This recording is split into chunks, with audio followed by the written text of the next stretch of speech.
வணக்கம். உங்கள் ரமேஷ் ஓம் பேசிட்டு இருக்கேன். திருமலா லேட்டஸ்ட் அப்டேட்ன்னு பார்த்தோம்னா, நேத்து சாயந்தரத்துலேருந்து திருமலால கிரவுட் அதிகமா இருக்கு. நேத்தோட கம்பேர் பண்ணா, இன்னைக்கு மத்தியானத்துலேருந்து இன்னும் அதிகமா இருக்கு கிரவுட். ஸோ டிடிடி அங்க அனௌன்ஸ்மென்ட் என்ன குடுத்துட்டு இருக்காங்கன்னா, கிரவுட் அதிகமா இருக்கு. சர்வதர்ஷனத்துக்கு வர்ற பக்தர்களுக்கு 24 மணி நேரம் வரைக்கும் ஆகறதுக்கு சான்ஸ் இருக்கு. அதனால இப்போ சாயந்தரத்துலேருந்து சர்வதர்ஷனத்துல ஜாயின் பண்ணணும்னு நினைக்கிற பக்தர்கள் பிஎஸ்சி ஹால்ஸ்ல வெயிட் பண்ணி அங்க ரெஸ்ட் எடுத்துக்கிட்டு நாளைக்கு காலையில 6 மணிக்கு வந்து சர்வதர்ஷனம் கியூ லைன்ல ஜாயின் பண்ணிக்கோங்கன்னு சொல்லி அனௌன்ஸ்மெண்ட் கொடுத்துட்டு இருக்காங்க. Vaikuntam queue complex and Narayanagiri shed எல்லாம் கம்ப்ளீட்டா ஃபுல் ஆயிட்டு இருக்கு.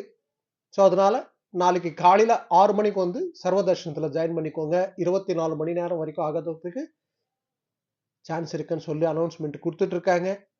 இன்னைக்கு மத்தியானத்துல இருந்து கிரவுட் ரொம்ப அதிகமா இருக்கு.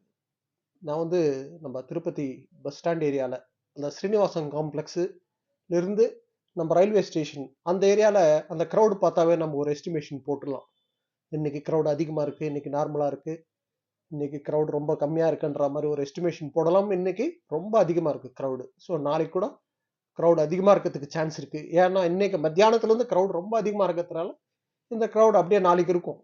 ஸோ அதனால அவங்க என்ன அனௌன்ஸ்மெண்ட் கொடுத்துட்டு இருக்காங்கன்னா, பிஎஸ்சி அந்த ரெஸ்ட் ஹவுஸ்ல போயிட்டு ரெஸ்ட் எடுத்துக்கிட்டு நாளைக்கு காலையில வந்து ஜாயின் பண்ணுங்க. 24 மணி நேரம் வரைக்கும் ஆகிறதுக்கு சான்ஸ் இருக்குன்னு சொல்லி அனௌன்ஸ்மெண்ட் கொடுத்துட்டு இருக்காங்க.